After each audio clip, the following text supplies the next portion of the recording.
سردیوں کی وہ رات آج بھی مجھے یاد ہے، جب کبھی دسمبر کی ٹھنڈی ہوا رات کے سناٹے میں درختوں سے ٹکراتی ہے تو مجھے ایسا لگتا ہے جیسے کوئی پھر میرے پیچھے چل رہا ہو۔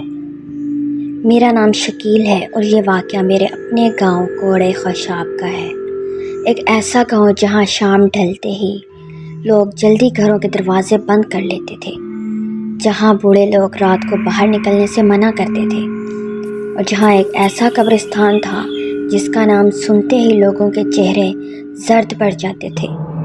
وہ قبرستان گاؤں سے ذرا دور ایک اونچی جگہ پر تھا۔ دن کے وقت بھی وہاں جانے سے عجیب گھبراہٹ ہوتی تھی۔ پرانے ٹوٹے ہوئے کتبے، خشک درخت اور ہوا میں مٹی کی عجیب سی بو، ایسا لگتا تھا جیسے وہاں کوئی نظر نہ آنے والی مخلوق موجود ہو۔ میرے دادا ابو سلطان صاحب اکثر ایک بات کہا کرتے تھے کہ اس قبرستان میں صرف مردے دفن نہیں ہیں، کچھ اور مخلوق بھی رہتی ہے۔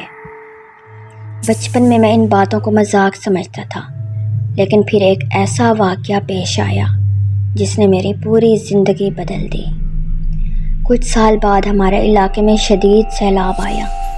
دریائے جہلم میں اتنا پانی آیا کہ کنارے ٹوٹ گئے، راتوں رات کھیت ڈوب گئے، کئی گھر بہہ گئے، اور سب سے خوفناک بات یہ ہوئی کہ وہ پرانا قبرستان بھی کٹاؤ کی وجہ سے آہستہ آہستہ دریا میں بہنے لگا۔ لوگ کہتے تھے کہ رات کو قبریں ٹوٹنے کی آواز آتی تھی۔ کئی لوگوں نے قسم کھا کر کہا کہ انہوں نے سفید کپڑوں میں سائے دیکھے، کسی نے روتی ہوئی عورت کی آواز سنی، اور کچھ لوگوں کا کہنا تھا کہ قبرستان میں رہنے والی چیزیں اب گاؤں میں آ گئی ہیں۔ میں ان سب باتوں پر یقین نہیں کرتا تھا۔ ہمارے گاؤں میں ایک بہت پرانا ہندو مندر بھی تھا۔ کہتے ہیں کہ تقسیم سے پہلے وہاں ہندو خاندان رہتے تھے۔ اب وہ مندر خالی اور ویران تھا۔ اس کی دیواروں پر کائی جمی ہوئی تھی، دروازے ٹوٹے ہوئے، اور رات کو وہاں سے اکثر عجیب آوازیں آتی تھیں۔ لیکن میں پھر بھی ان سب کو وہم سمجھتا رہا۔ سردیوں کے دن تھے، میں روز رات کو اپنے نانا ابو کے گھر جاتا تھا۔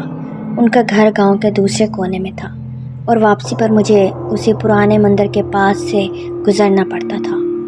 پہلے دن مجھے لگا جیسے کوئی میرے پیچھے چل رہا ہو۔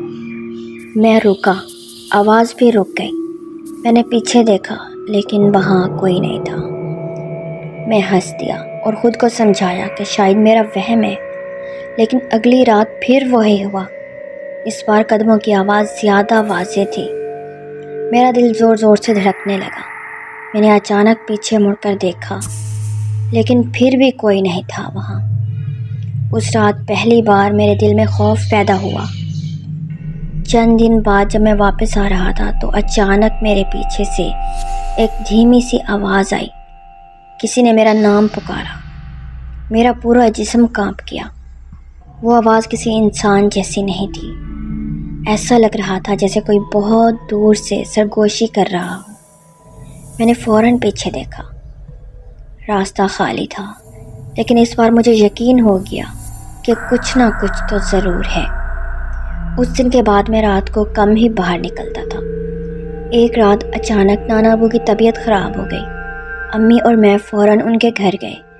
رات کافی سرد تھی، ہوا بہت تیز چل رہی تھی، گاؤں میں بجلی بھی نہیں تھی۔ امی نانا ابو کے پاس رک گئی، جبکہ میں ڈاکٹر کو بلانے چلا گیا۔ جب واپس آیا تو تقریباً رات کے 12 بج چکے تھے۔ نانا ابو کی طبیعت کچھ بہتر ہوئی تو امی نے کہا، شکیل تم گھر چلے جاؤ، میں یہیں ہوں۔ میں نے ہاں میں سر ہلایا، مگر دل عجیب بے چینی محسوس کر رہا تھا۔ میں آہستہ آہستہ گھر کی طرف چلنے لگا۔ چاروں طرف مکمل خاموشی تھی، صرف سرد ہوا کی سیٹی نما آواز تھی۔ جب میں اس پرانے مندر کے قریب پہنچا تو اچانک مجھے کسی کے رونے کی آواز سنائی دی۔ میں رک گیا۔ مندر کے باہر ایک چھوٹی سی بچی بیٹھی رو رہی تھی۔ اس کے لمبے بال چہرے پر گرے ہوئے تھے۔ میں پریشان ہو گیا۔ میں نے سوچا اتنی رات کو یہ بچی یہاں کیا کر رہی ہے؟ میں آہستہ آہستہ اس کے قریب جانے لگا۔ میں نے پوچھا، بیٹا کیا ہوا؟ لیکن وہ خاموش رہی۔ پھر اچانک وہ آہستہ آہستہ اٹھ کر کھڑی ہونے لگی۔ اور وہ جیسے ہی اٹھی اس کا قد بڑھتا گیا۔ میری سانس وہیں رک گئی۔ چند سیکنڈ میں وہ ایک عام بچی سے کئی فٹ لمبی خوفناک مخلوق بن چکی تھی۔ چاند کی 14ویں رات تھی۔ اس کی شکل صاف نظر آ رہی تھی۔ اس کی آنکھیں ٹیڑھی اور سرخ تھیں۔ لمبے سیاہ بال زمین تک لٹک رہے تھے۔ دانت جانوروں کی طرح باہر نکلے ہوئے تھے، اور سب سے خوفناک بات یہ تھی کہ اس کے پاؤں الٹے تھے۔ میرا جسم سن ہو گیا۔ میں بھاگنا چاہتا تھا، لیکن میرے پاؤں جیسے زمین پر جم گئے تھے۔ وہ آہستہ آہستہ میری طرف بڑھنے لگی۔ اس کی چلنے کی آواز آج بھی میرے کانوں میں گونجتی ہے۔ سردیوں کی اس یخ بستہ رات میں میرے جسم سے پسینہ بہنے لگا۔ میں دل ہی دل میں ایک دعا ناد علی پڑھنے لگا۔ جیسے ہی وہ میرے قریب پہنچی، اچانک میرے سامنے ایک سفید لباس والا بزرگ نمودار ہوا۔ لمبی سفید داڑھی تھی اس کی، ہاتھ میں لکڑی کی لاٹھی پکڑی ہوئی تھی، اور چہرے پر عجیب سا نور تھا۔ وہ نہ جانے کہاں سے آیا تھا۔ اس نے بلند آواز میں کچھ پڑھنا شروع کیا۔ ہوا اچانک تیز چلنے لگی، اور وہ چڑیل زور زور سے چیخنے لگی۔ اس کی آواز اتنی خوفناک تھی کہ میرے کان سن ہونے لگے، اور پھر اچانک وہ دھوئیں کی طرح غائب ہو گئی۔ میں کانپ رہا تھا۔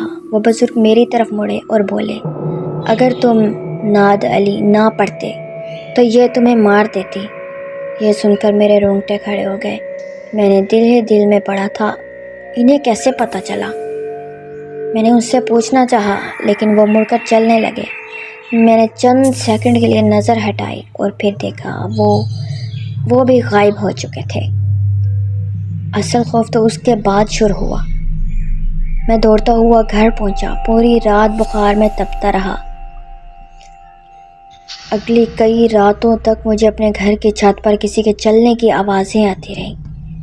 کبھی دروازے پر دستک، کبھی کھڑکی کے باہر کسی عورت کے ہنسنے کی آواز۔ ایک رات تو میں نے صاف دیکھا، ہمارے صحن میں وہی لمبے بالوں والی عورت کھڑی تھی۔